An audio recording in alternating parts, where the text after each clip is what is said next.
Hey everybody, welcome back. Back once again for the 12 Days of Christmas special here on the Everyman Movie Reviews. Unlike some of the previous movies, this one is actually about Christmas and the Christmas season. It's about Santa and all those things that really make Christmas kind of what it is. And of course, one of my favorites of that genre. And it's because it's a bit of an adventure movie, kind of an action movie, if you will, but not really like, a kiss for Christmas or anything. And of course, we're going to be talking about one of my favorite movies from this time of year, The Santa Claus.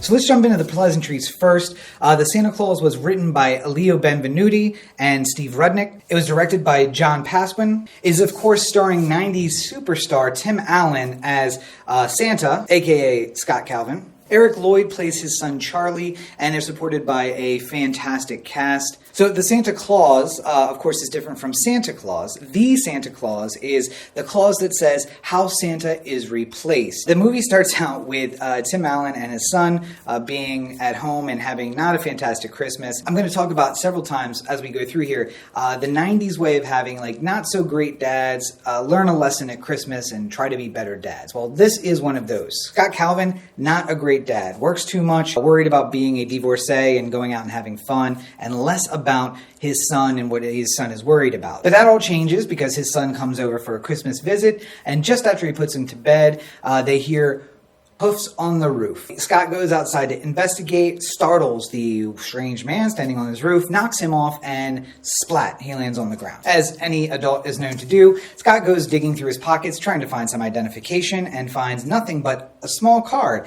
that says, "Put on the suit, the reindeer will know what to do." And as Scott finds out, this is not exactly everything that's involved. Now, as I've told you guys before, I was a practicing attorney before I moved to the West Coast. So when I see the Santa Claus versus Santa Claus, I do know that the clause is going to be something that is going to come back and haunt him. It's a bit of legal language, if you will. And of course, around the rim of that card is the Santa Claus, which says, by putting on the suit and getting into the sleigh, you agree that you are going to take on the role of Santa Claus. But Scott tries his best, really woefully so, for the rest of that Christmas to deliver any of the gifts that he can before being whisked back to the North Pole to find out all of this, that he is now the new Santa because the old Santa is gone and he's going to have some responsibilities. Well, Scott doesn't want any of these responsibilities, of course, so he wakes up in his bed the next day, as does his son, and they have a memory of what happened, but it's all just basically a dream. And it stays that way until next Christmas rolls around, because next Christmas he finds that he is starting to put on weight, that his black hair is going gray and then white, his beard is starting to grow out fully, and he realizes that everything he thought was a dream is actually true. And for a lot of kids, they would love to have Father Christmas as their father. What's better than a guy who wants to give you gifts all the time, right? For Charlie, he has to come to terms with divorced parents. His mom and Neil, stepdad, think that he's crazy for thinking up all the stuff that happened at the North Pole. They think he's crazy for his dad being Santa Claus. They think that Scott is insane for thinking that he is Santa Claus. All of those things are absolutely true. The Santa Claus is one of those movies where it takes modern times and puts them into this Christmas perspective. And I think that is why I like it so much, that it's not all super magically Christmas. There is a lot of magic, of course. It's about the magic of Santa Claus and all of those things. It's more just about like the transition of Santa Claus. How has Santa survived for thousands of years? Well, it's because it's a job that passes from person to person. And if that did happen in modern, early 90s times, how would someone react? Well, they would react exactly like Scott Calvin does. And how would everyone around him act? Well, they'd think he's crazy. And of course, they think he's crazy. As I said, I talk about the 90s dads who kind of like learn a lesson. And it takes becoming Santa Claus and learning all the lessons of Christmas for Scott to give up the materialistic ways of his life and learn that giving is the most important thing. And the only thing maybe more important than that is family and his son. He has to give up his whole life.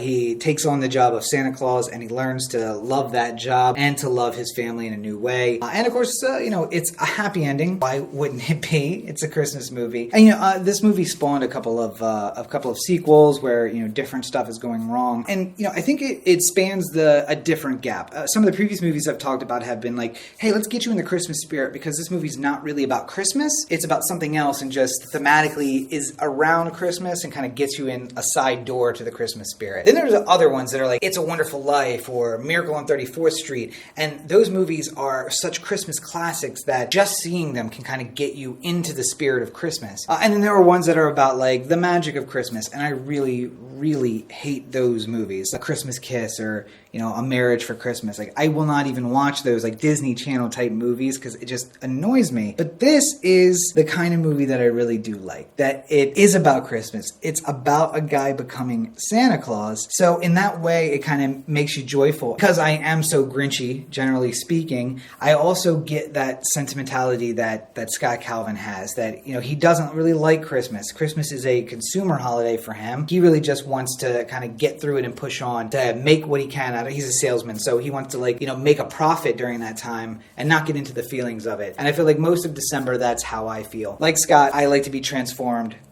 Maybe not with a huge belly and a white beard. The belly part, you know, probably worst of all. And I'll take a little sidebar here because I have this fun thing that I get to look forward to. When my dad turned 30, his hair started going from jet black to basically light blonde, like super light blonde, and then white. And he was white-headed when he was about 40. I have a half-brother who around 35 started going to a really light blonde, and then a little after 40 went white. For those of you who know, I am 35, about to be 36. I still have pretty good color, so I'm hoping maybe this genetic curse has skipped and I won't get it. There's a moment where Scott Calvin is looking at himself in the mirror. He's just used Grecian formula, which is a very 90s thing. Another thing I love about all these movies I'm watching is so many 90s references. He puts the Grecian formula in, it comes out perfectly black. And he's looking at himself and it just like to white. And I have this horror, this nightmare that one day I'm going to be looking in the mirror and just all of the color is just going to drip out of my hair and I'm going to turn full white, just like my dad and like my brother. But hopefully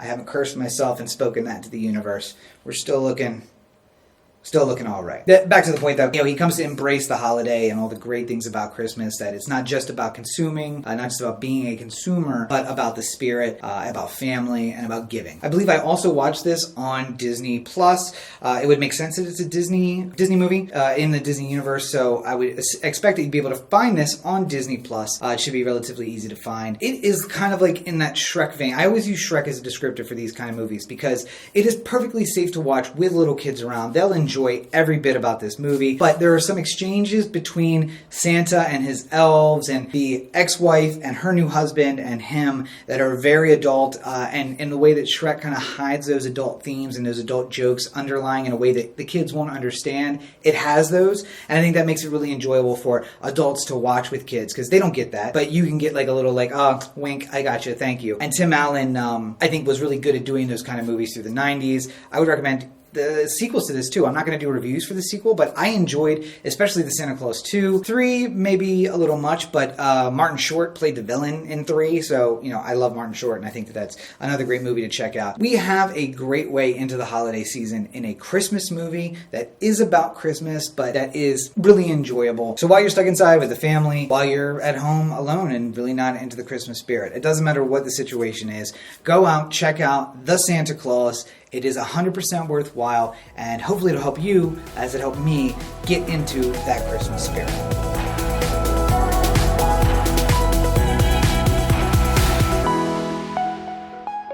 And that's it for another episode of the Everyman Movie Review. Thank you once again for joining me for this special series, The 12 Days of Christmas. Quickly, if you want to support me and all the work that I'm doing, especially in this time of giving, a great way to do that is to go on over to patreon.com/Robert N. Cheek and become one of my patrons for the next year. For as little as $1 a month, you get early access to everything, and you get mentions and thanks in all the videos and the works that I do, whether it's a screenplay or a book, or these YouTube videos, or even some of the short films that we're working on. So that's, of course, patreon.com/Robert N. Cheek. And you can find me for free, of course, at all your social networks, Facebook, Instagram, Twitter, Tumblr, Snapchat, TikTok, where I'm trying to make some really funny videos with my nephew through this holiday season. You can find me on all those places at Robert N. Cheek. You're probably watching right now on the YouTube channel. That's youtube.com/Rob Cheek.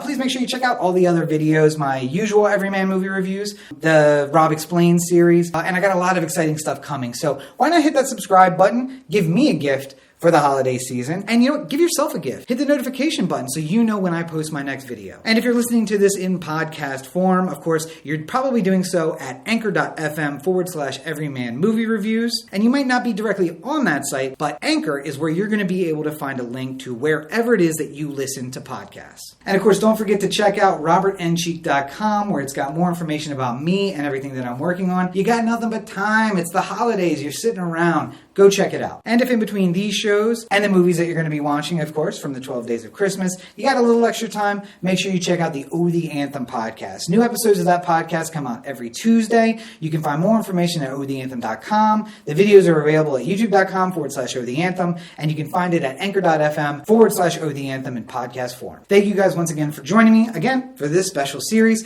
Make sure you tune in tomorrow because we're going to have another movie for the 12 Days of Christmas special. I'm so excited to bring you my favorite movies from this time of year on 12 consecutive days leading up to Christmas Day. Have a happy holiday season. I hope you're enjoying it with your family, and my best to you and yours during this time of year. So until next time, have a great week, everyone.